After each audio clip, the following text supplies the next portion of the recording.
കോട്ടയം തലയോലപ്പറമ്പ് പ്രസാദഗിരി പള്ളിയിലെ സംഘർഷത്തിൽ പോലീസ് കേസെടുത്തു. വികാരിമാരായ ജോൺ തോട്ടുപുറം, ജെറിൻ, 2 ഇടവക അംഗങ്ങൾ എന്നിവരുടെ പരാതിയിലാണ് കേസെടുത്തത്.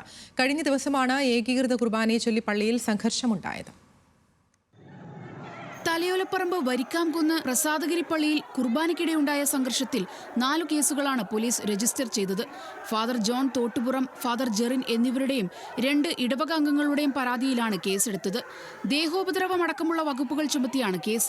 സംഘർഷത്തിനിടെ പെപ്പർ സ്പ്രേ ഉപയോഗിച്ചതായും എഫ്ഐആറിൽ രേഖപ്പെടുത്തി. പള്ളിയിൽ പുതുതായി ചുമതല ഏറ്റെടുത്ത വൈദികൻ ജോൺ തോട്ടുപുറം കുർബാന അർപ്പിക്കുമ്പോഴായിരുന്നു വിമത വിഭാഗം എതിർപ്പുമായി എത്തിയത്. തുടർന്ന് 2 വിഭാഗക്കാർ തമ്മിൽ പരസ്പരം സംഘർഷത്തിൽ ഏർപ്പെടുകയായിരുന്നു. വികാരി ജെറിന്റെ നേതൃത്വത്തിലാണ് വിമത വിഭാഗം കുർബാനയെ ചൊല്ലി തർക്കവുമായി എത്തിയത്. സംഘർഷത്തിൽ പള്ളിയിലെ സാമഗ്രികൾക്ക് നാശനഷ്ടങ്ങൾ സംഭവിക്കുകയും നിരവധി പേർക്ക് പരിക്കേൽക്കുകയും ചെയ്തിരുന്നു.